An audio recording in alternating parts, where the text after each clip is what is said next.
Assalamualaikum warahmatillahi wabarakatuh. Selamat pagi, siang, malam untuk anak-anak 12 IPA. Kita akan masuk materi selanjutnya, yaitu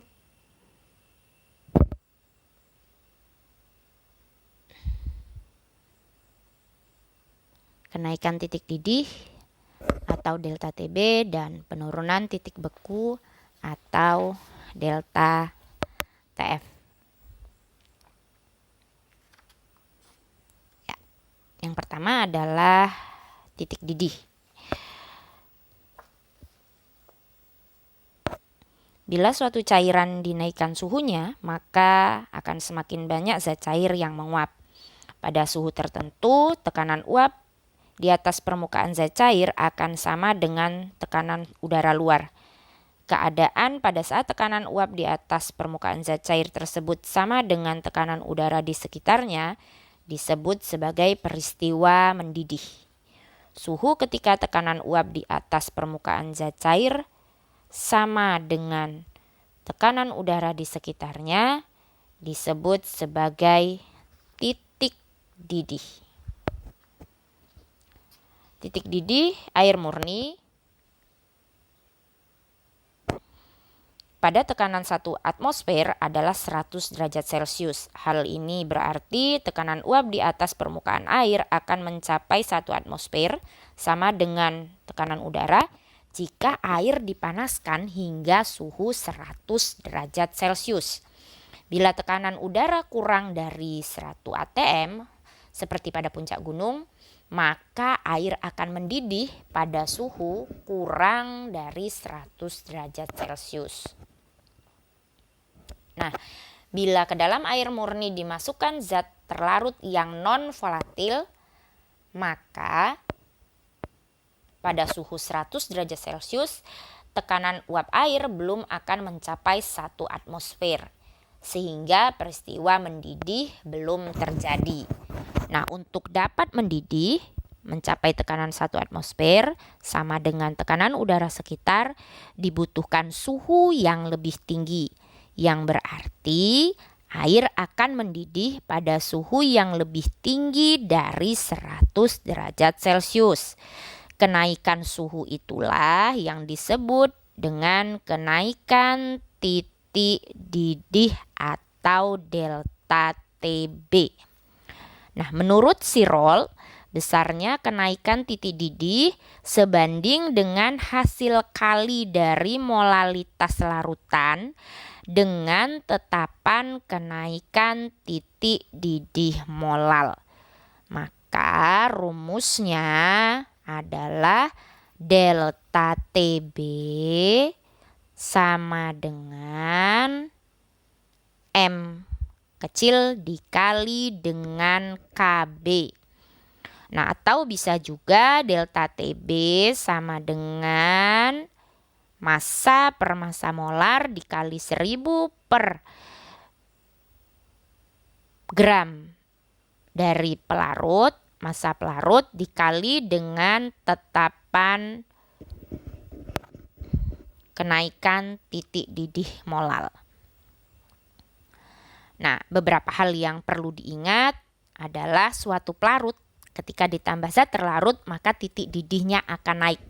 Tadi sudah dijelaskan bahwa jika air ditambah zat terlarut maka dia akan mendidih pada suhu lebih dari 100 derajat Celcius. Artinya titik didihnya naik.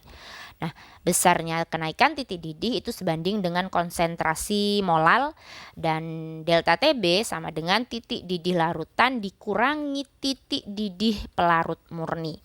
Dan KB adalah tetapan kenaikan titik didih. Ini contoh soalnya. Tentukan titik didih larutan yang mengandung 18 gram glukosa dalam 500 gram air. Ingat, yang ditanya itu bukan kenaikan, tapi titik didih larutan. Nah, ini adalah rumusnya. Kita cari dulu delta TB-nya. Setelah ketemu delta TB-nya, baru kita hitung TB larutan. Karena kita punya rumus delta TB sama dengan TB larutan dikurangi TB pelarut murni, maka TB larutan itu sama dengan delta TB ditambah dengan TB pelarut. Nah, TB pelarutnya itu 100. Dari mana 100? Nanti lihat di tabel. Ada tabelnya yang menunjukkan bahwa titik didih pelarut murninya yaitu air itu pada suhu pada tekanan 1 atmosfer adalah 100 derajat Celcius. Yang selanjutnya adalah titik beku. Kita akan belajar tentang penurunan titik beku atau delta TF. Pembekuan itu terjadi ketika suhu zat cair diturunkan sehingga jarak antar molekul zat cair semakin dekat satu dengan lainnya dan menyebabkan gaya antar molekul semakin kuat. Nah, partikel zat terlarut akan menghalangi pergerakan molekul-molekul pelarut untuk saling mendekat dan membentuk gaya antar molekul yang kuat, sehingga untuk dapat lebih mendekatkan partikel-partikel tersebut dibutuhkan suhu yang lebih rendah daripada titik beku pelarut murninya. Perbedaan titik beku itulah yang disebut dengan penurunan titik beku. Seperti halnya kenaikan titik didih, penurunan titik beku sebanding dengan hasil kali molalitas larutan dengan tetapan penurunan titik beku molal pelarut.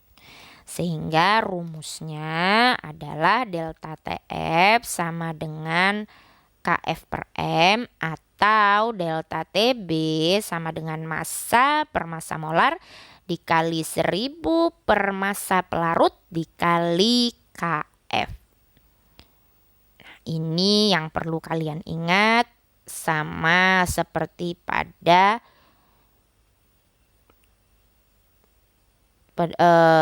materi kenaikan titik didih. Oke, ini contohnya. Contoh soalnya, tentukan titik beku larutan dalam 500 gram air. Nah, ini rumusnya. Hasil akhirnya adalah TF larutan, TF pelarut dikurangi oleh delta TF. Nah, TF pelarut itu juga dilihat dari tetapan pada tabelnya. Oke, ini adalah harga TF pelarut. Kebetulan TF pelarut kita adalah yang tadi digunakan adalah air. TB-nya adalah 100. Kemudian KB-nya 0,52. TF-nya adalah 0. KF-nya adalah 1,86. Dan ini setiap larut itu punya tetapan dan titik didih yang berbeda-beda. Begitu juga dengan titik bekunya. Coba perhatikan saja, benzena itu dia akan mendidih pada 80,10 derajat Celcius dan akan membeku pada 5,53 derajat Celcius. Dan ini KB dari benzena, 5,12 adalah KF dari benzena. Nah, ini adalah diagram fase dari kenaikan titik didih dan penurunan titik beku. Dari sini nanti kita akan belajar itu garis A, pada A garis BC. Garis BC ini itu yang disebut sebagai garis didih. Kemudian BD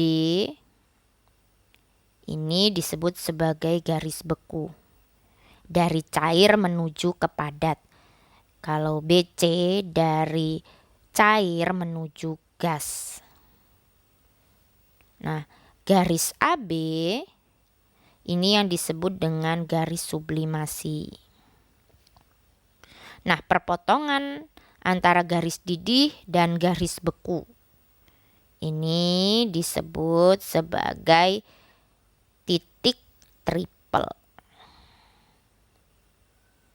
Ini adalah diagram fasa PT yang menyatakan hubungan antara delta P, delta TB, dan delta TF. Ini penurunan kenaikan titik didih ada di sini. Karena ini tadi adalah garis didih ya. Nih. Garis didih, garis beku, garis sublimasi. Nah, ini adalah kenaikan titik didih. Ini penurunan titik beku. Nah, karena yang namanya zat terlarut atau larutan, kalau pelarut murni dia 100 derajat Celcius, maka larutannya itu mesti lebih dari 100 derajat Celcius, maka dia garisnya itu ada di sini. Nah, sementara titik beku air itu 0 derajat Celcius ya ini. Nah, maka titik beku larutan itu pasti di bawah dari 0 derajat Celcius, ada di sekitar sini.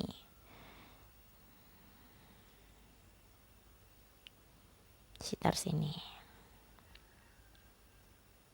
Oke, demikianlah materi tentang kenaikan titik didih dan penurunan titik beku. Selanjutnya kita akan masuk pada tekanan osmotik larutan dan kegunaan dari sifat koligatif larutan dalam kehidupan sehari-hari. Oh ya, sekalian juga ini kan materinya tentang materi tentang penurunan tekanan uap, kenaikan titik didih, penurunan titik beku, tekanan osmotik pada larutan non-elektrolit. Nanti setelah ini pada pokok bahasan tekanan osmotik larutan itu sekalian akan dibahas bagaimana jika dia larutannya itu merupakan larutan elektrolit. Oke, kita akan segera masuk ke materi tekanan osmotik.